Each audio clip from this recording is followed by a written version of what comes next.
Tensão, corrente, resistência. Eles fazem parte das grandezas elétricas. Nesta aula, vamos abordar as grandezas elétricas aplicado às placas de notebooks. Olá pessoal, sejam todos muito bem-vindos ao nosso canal. Meu nome é Rodrigo Lacerda e eu sou da Disque Recuperar. Pessoal, o que é tensão? Vou ler.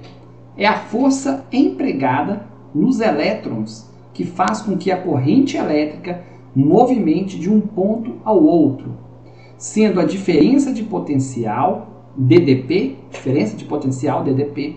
entre dois pontos, medida através de volts.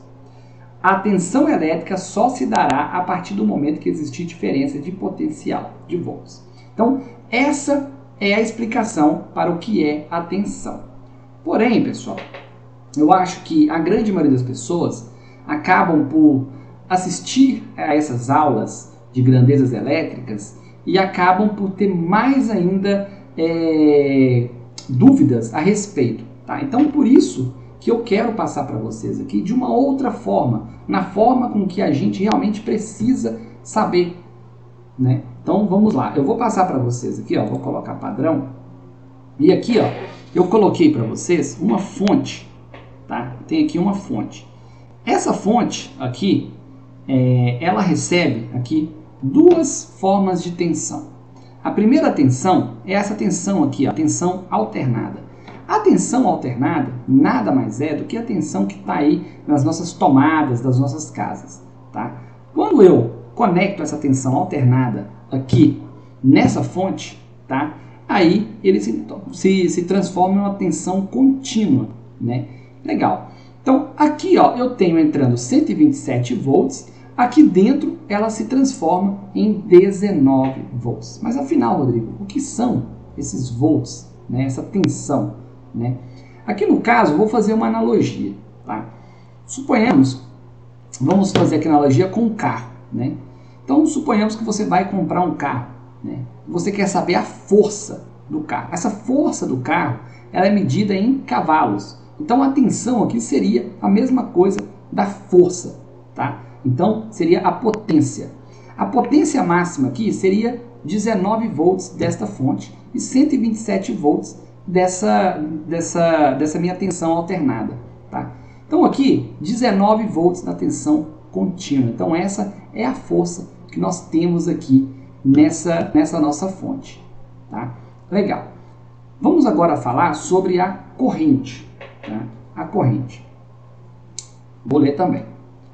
Corrente é o fluxo ordenado dos elétrons sendo conduzidos pelos condutores. É possível medir o fluxo da corrente elétrica para saber quantos elétrons estão passando por segundo em um determinado local, sendo a medida chamada amperes. Tá? Então, vamos voltar aqui na analogia do carro. Tá? No caso do carro, seria como se fosse qual a velocidade máxima que esse carro faz. 300 km, 400 km. Essas nossas fontes que a gente também trabalha aqui, elas também têm uma velocidade máxima. O que na verdade não é velocidade, aqui são amperes. Tá? Então aqui ó, atrás está me dizendo que são 3,42 amperes. Então essa fonte ela é capaz de entregar 3,42 amperes. É o mesmo que eu falar, esse carro ele consegue chegar na velocidade máxima de 342 km por hora. Tá? Legal, Rodrigo. Bacana. Acho que deu para entender. Então, basicamente, é isso aí. Então, essa fonte nós temos de força 19 volts, tá? E de velocidade 3,42 amperes, tá? Que ela consegue entregar. Então, voltando aqui sobre essa parte da corrente, eu quero deixar bem claro aqui que, na verdade, não é porque ela consegue entregar que ela vai precisar estar o tempo todo, que é a mesma coisa de um carro. Né? Não é porque um carro chega a 342 km por hora que só de eu ligar ele já vai fazer 342 km por hora. Não, ele só vai fazer esses 342 km por hora quando exigido. É a mesma coisa das nossas correntes. Essa corrente, ela só vai chegar nessa corrente máxima aqui de 3,42 amperes se o circuito aqui exigir. Tá? Então, quem comanda aí qual que é a amperagem não é a fonte. A fonte ela só tem autonomia máxima. Essa é a autonomia máxima dela. Quem vai exigir vai ser o circuito aqui. Tá? Então, o circuito aqui, com uma bateria, ele exige mais. Sem a bateria, ele exige menos. Tá?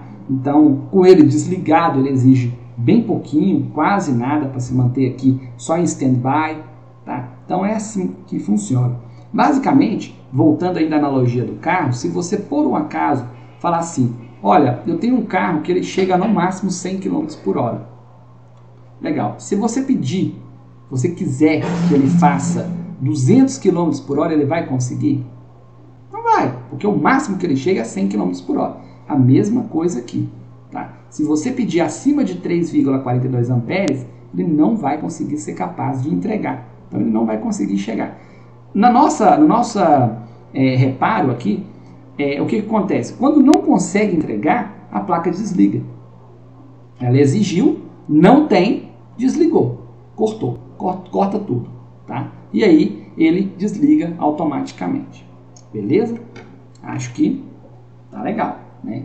Vamos agora falar aqui a respeito da resistência elétrica. Né? Da resistência, né? O certo é o controlador do fluxo, ou seja, da corrente elétrica, né, irá se opor, ou seja, reduzir, limitar a quantidade de elétrons da corrente que seguirá em frente. Tá? Legal. Aqui no nosso caso, quem é que vai controlar essa corrente aqui, esses amperes? Como eu já falei antes, o circuito. Então, a nossa resistência aqui são os próprios componentes, né? Eles estão já aqui devidamente colocados, né, pelos engenheiros, né, de uma forma que eles já vão estar sendo controlados aqui. Eles vão controlar aqui para poder chegar nos seus setores da forma que realmente precisa chegar. Mas basicamente, quem é aqui nossa resistência é o próprio circuito da placa. Ele tem aqui alguns componentes que fazem isso, como os resistores, como os diodos e mais um monte, MOSFETs e tudo mais. Legal? Então acho que aqui para a nossa aula, tá, a ideia toda era falar dessa forma bem tranquila e bem prática, tá bom? Eu espero que vocês tenham entendido, tá, aqui, porque o nosso intuito aqui, pessoal, é reparar uma placa-mãe. Tá? O nosso intuito aqui não é estudar eletrônica a fundo. Tá? Se você quiser estudar eletrônica a fundo, aí eu sugiro que você procure aí um curso de eletrônica. Tá? Para o que a gente vai fazer aqui, tá? Não tem a necessidade de a gente ir tão a fundo assim. Beleza? Espero que vocês tenham gostado da aula. Tá? Quem gostou, deixa o like. Se você ainda não é inscrito aqui no canal, peço que você se inscreva no canal, tá bom? Ativa o sininho para que quando sair uma nova aula, tá, você seja aí notificado. Um grande abraço e até a próxima aula.